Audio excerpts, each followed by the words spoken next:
everybody. Hope everybody's doing okay.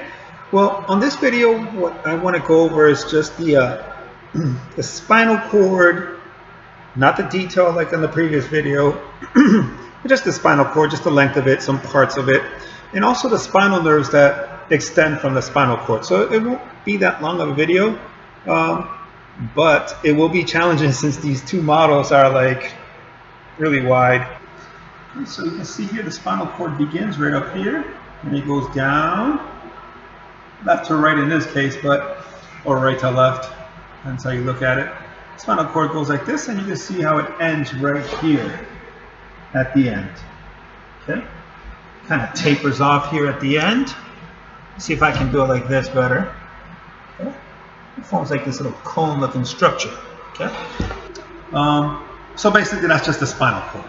And the spinal cord is going to be made up of spinal segments. So you have C1, C2, C3, C4, C5, C6, C7, C8. There's one more spinal segment than there is vertebra. Okay? And then eventually you go from T1 to T12, and then L1 through L5. Okay, so that's the spinal cord, and you can see this little fissure right down the middle. That's called the anterior median fissure. It's really deep. It looks like a cleavage going straight down, right up to there. Okay, and that's the spinal cord right there. Now at the end of the spinal cord, you're going to have this tapering of the spinal cord. That's called the Conus Medullaris, which is the end of the spinal cord. And then to the tip of the spinal cord, you're going to have this non-nervous tissue going right down the middle, anchoring to the coccyx. That's called the Filum Terminale. Okay, the Filum Terminale is going to prevent up and down movements of the spinal cord. So when you're jumping up and down, spinal cord ain't crashing up against your head or down to your pelvis. Spinal cord goes along with your body. Okay? And then here, little things right here. I won't be able to see myself, but hopefully you can see this. These are called the denticulate ligaments, which prevent side-to-side movements. So denticulate ligaments prevent side-to-side movement of the spinal cord, while the Filum Terminale prevents vertical movement of the spinal cord. Okay? Guess we're going to have to do it like this as much as possible. Okay? All these nerves here that are extending from the spinal cord taper off and form a horse's tail. So that will be called cauda equina. Cauda equina. Okay? Which means horse's tail in Latin. Okay, now, nerves that are extending from the spinal cord, I'm going to have to use another model for this. Here you can see the spinal nerves that come off laterally from the spinal cord. Okay, that will be part of the cervical plexus. Okay, these nerves are basically joined from the anterior ramus of spinal segments C1 through C5. Okay, then here you have nerves that come off this portion of the spinal cord. This will be the brachial plexus. Okay, and I believe those are spinal segments C5 through T1, the anterior ramuses of C5 through T1. Now the cervical plexus, you can see here the phrenic nerve, and the brachial plexus, we can't really depict any spinal nerves that come off of that.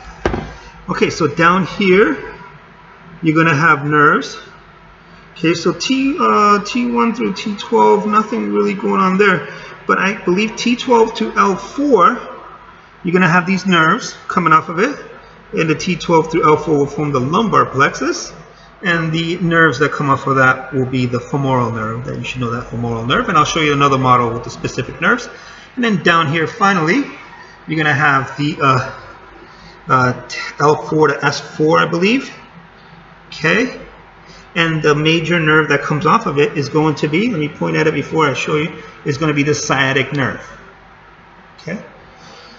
Okay, so basically I just wanted to show you this model. Alright, I'm going to descend over here. I'll show you this model, just basically the spinal cord, what it looks like in between the vertebra and the spinal nerves or plexus or plexi that come off the spinal nerve, which eventually gives rise nerves which will go to different muscles in the body. Okay, so that's this model. Okay, so here you have the cervical, let me put it like this. Here's the cervical plexus. Now the phrenic nerve, let me see if I can point at it right here. You see a little number on there. I can't see it very well, but I'm pretty sure we'll be able to see it on the screen here later. So that's the phrenic nerve, which goes to the diaphragm. Then here you have the brachial plexus, C5 through T1, and it's going to give rise to these nerves down here. Now, do I have to flip this? Yes, I have to flip it one more time here. Okay. Okay. So just think of the mnemonic Memura, M-M-U-R-A, to help you memorize these nerves. There. All right. So, anyways, here we have the axillary. Here we have the musculocutaneous. Okay, down here is pretty simple. If it's on the thumb side, it'll be the radial. Hopefully this is zoomed nicely. Focused nicely. Okay, looks good. So here we have the radial nerve, the median nerve, and the ulnar nerve.